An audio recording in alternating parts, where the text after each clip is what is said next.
What's up, guys? Welcome back to another update. In this video, we're going to be talking about our middle forward position, but the cash cows. So the most important one for everyone, one that gets the most views in the videos. But just want to make a quick note on the Cam McInnes situation. Just from what I've been following, it seems the fact that I don't think his role will change much this year.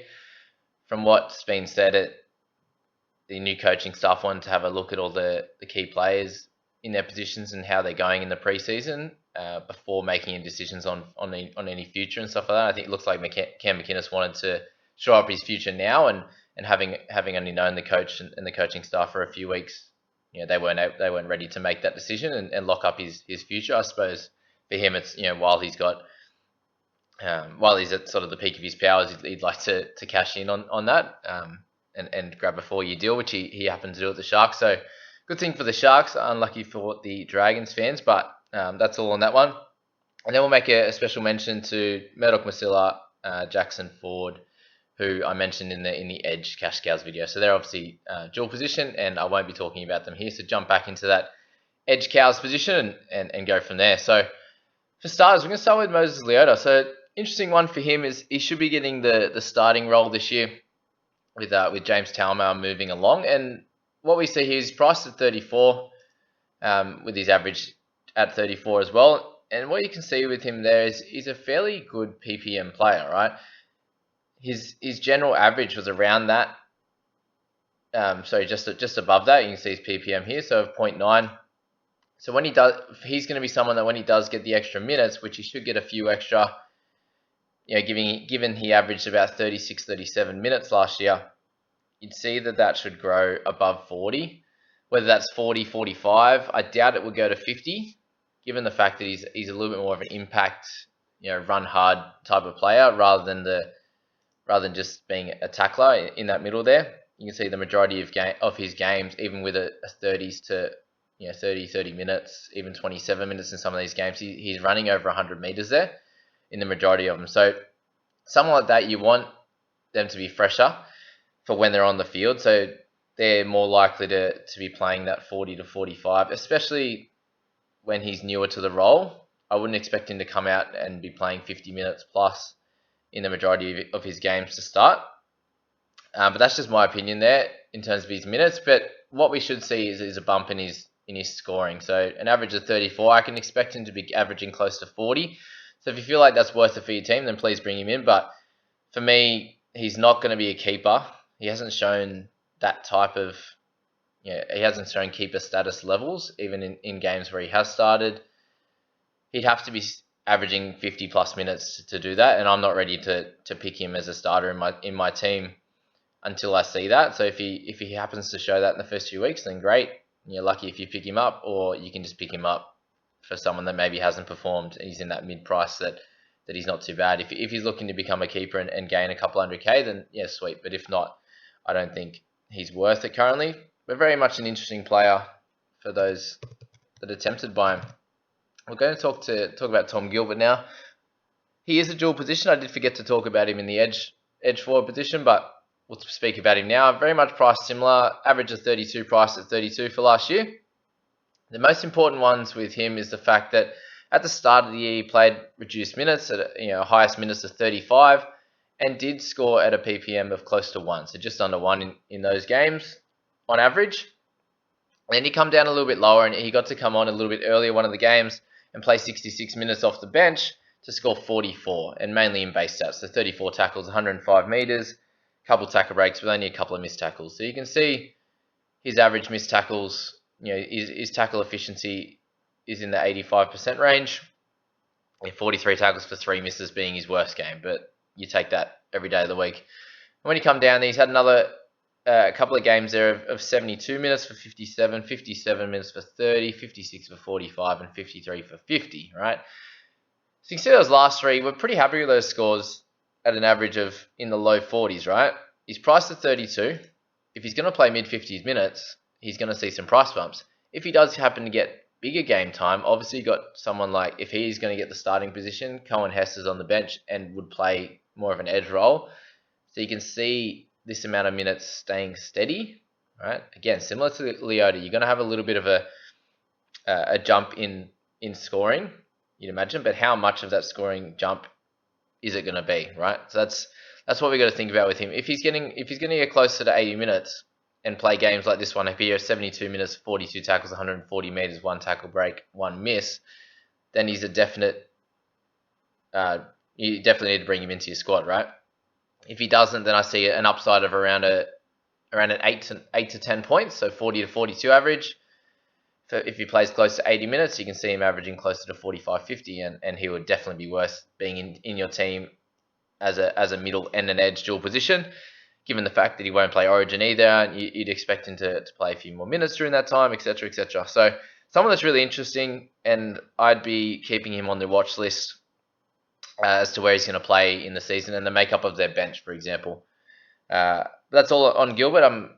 I think very close to having him just above Leota at this stage, but again, we're going to have to work it out depending how team list goes and as we get closer to the season. All right, we're going to move along to Joe Ofahengaue. Moves along to the Tigers. Obviously spent a lot of time at the Broncos for the start of his career for the last 3 years, right? Let's jump back and have a look at his price first. The 417k, priced at 31. Okay, so over the past few seasons, let's go right back and see what he's done in bigger minute roles. You can see here, time off the interchange in 50 to 60 minutes. He has scores of 55, 56, 38, 56, 44, a few 40s, and then a bunch in the 60s. So when he gets a higher minute role, he is a bit of a workhorse, and he can score through tackle breaks and offloads as well. If we come back to the start of last season, he did have 1 big minute game for 35, which wasn't too great. A couple of lower minute games again, but just didn't score as well as he did when he first came onto the scene in 2018, right? Big change. You'd expect that he'd improve as time goes along. A couple of 80 minutes games for 36 and 41, and he's getting 32 and 34 tackles in there, but he's just not breaking the tackles that he was much earlier in his when he first started. You see games of 4-2, 6, 5-5, right? And then the last 2 seasons just really slowed down his scoring capability. So be an interesting one to see what happens with him here. Is he going to get bigger minutes? Is he going to play a lock role? You doubt it with 12 being there. So you think he's going to be in the middle forward rotation, and I can see him averaging 30 to 40, like somewhere between 30 and 40, and yeah, more chance of being towards the 30 side, unless change of club means a change of heart with him and his scoring potential and how well he can progress. And was he not just a one-hit wonder in that first year? That's my worry with Ofahengaue. And at the moment, I have the other guys that I spoke about, Gilbert and Leota, ahead of him. Obviously, waiting on what team list is going to be, but we'll work it out as that comes on. I spoke about Connor Watson before. Just wanted to give people a little bit of an update on him. I'd expect him to be scoring similar to where he was last season. It sounds like he's going to be playing the exact same role, playing around 40 to 50 minutes off the interchange bench as a rover through the middle.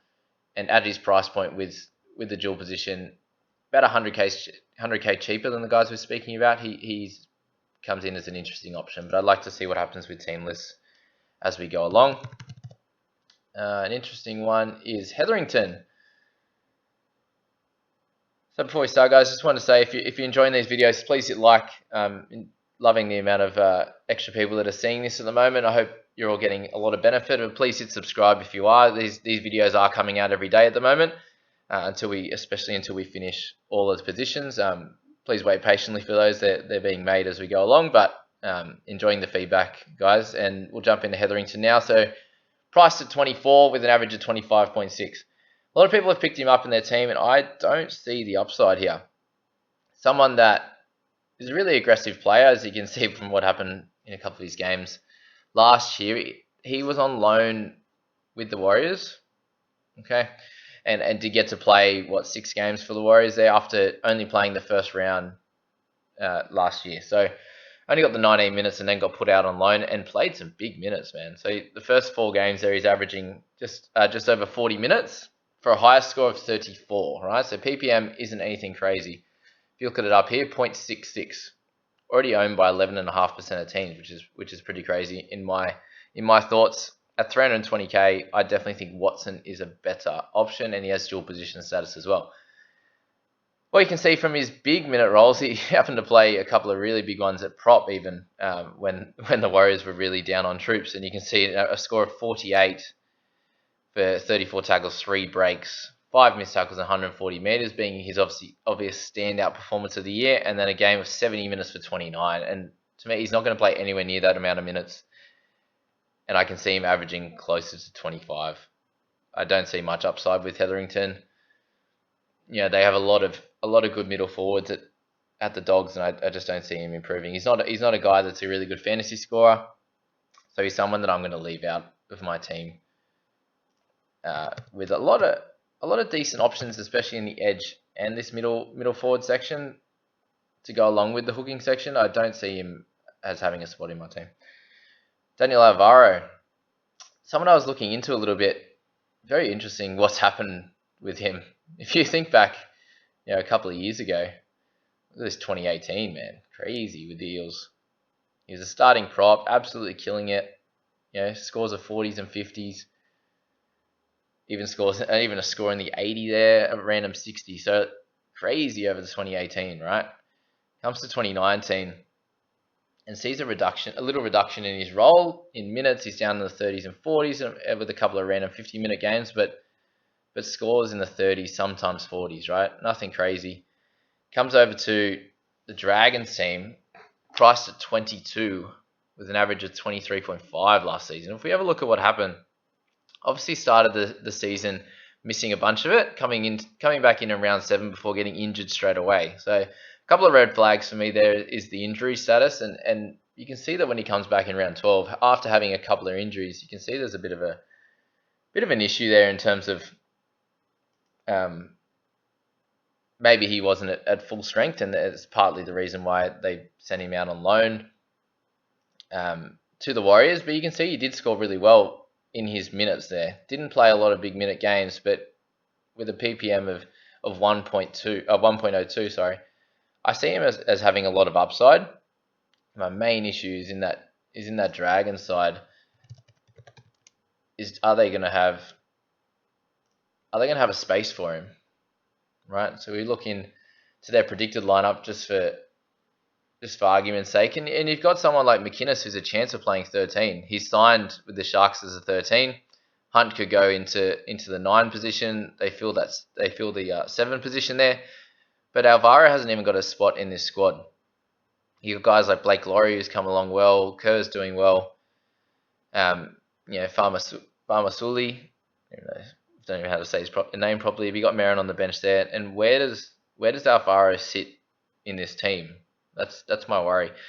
If he can get a spot in this 17 and get closer to 40 minutes, then he's got a lot of upside. I think he can average close to a point per minute at a score of 40 there. And if he does that, then he's got a lot of upside. But at this stage, it doesn't look like he will get a spot. Someone to keep an eye on, I think, is if he gets bigger minutes throughout the season with injuries and stuff, then you could bring him in. But if he does get a spot in that 17, I think he's a really cool option there in that position. And we will talk about Faamausili as well in this one. I find him as a really interesting option. Whichever one of these two guys gets the spot, and I think it will be Faamausili at the moment, I think they're going to score really well. You can see when he's got some bigger minutes there. He's got a PPM of 0.8, so a little bit less than Alvaro, but it's very hard to do that when you come on for 15 minutes a game in a bunch of them there. Very hard to come on and score amazingly fast. There's a chance of getting the odd penalty and stuff and reducing that score. But you can see when he got a little bit extra time, 34 points in a 42-minute effort, 43 and 50. If he can get close to 40 minutes off the bench, he's got a bunch of upside as well. I can see him averaging close to 35 in that 40 minutes. And seeing he's only a young player in the team, got the one game in 2018, and this will be the start of his 4th season. I see some upside for Faamausili as well.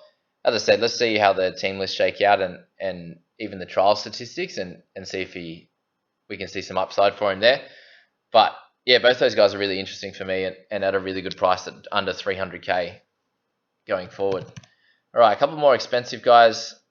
Ryan James moves over to the Canberra Raiders, and I just don't see a spot for him. Poor bloke didn't even play a game last year and hasn't played a game since round 6 in 2019. So For me, Ryan James is a wait and see. You can remember what he's done in the past. There's games in 2018 of 105, 80, 68, like 3 in a row, crazy. 79 to 64. So that was his sort of 27 and 18 were his breakout years, and playing massive minutes, man, in the prop position. Even a lot of 80-minute games in the prop and second row position, which is awesome. But how's his body feeling? Priced at 450k. If he's closer to 250, 300, then you might have a gamble on him. But Ryan James, I see, is someone, if there's injuries, then you might be able to get him in there and make a little bit extra money. But price at 34 is a bit of a worry. I feel like you'd have to have a big injury to Papali or something like that, which we don't want. But that's the only time he's going to get a good chance to score well in that team. Then we move to Josh Kerr. So it's tipped that he'll start the season in the prop position. He's priced at 36, which is a bit of an awkward price at 480k. What you can see here is he played a bunch of games off the interchange bench. When he played in the prop position, his minutes didn't really change. So I don't see much improvement for him throughout the season. He's got two really big scores. One of them was in it with a try, and the other one was with a try. Right, so I don't see much upside with Kerr, and that's all I'm really going to say on him for this at this stage. With not much upside. Maybe it could be priced at 40 by the end of the year, but yes, 50k upside is not very important for something like this. But anyway, guys, that's the cash cows for the middle forward section. I hope you've enjoyed that one, and looking forward to our next ones, and we'll go from there, guys. Hope you enjoyed it, and hit the like button, and please subscribe if you enjoyed it, and we'll go from there, guys. Have a good one.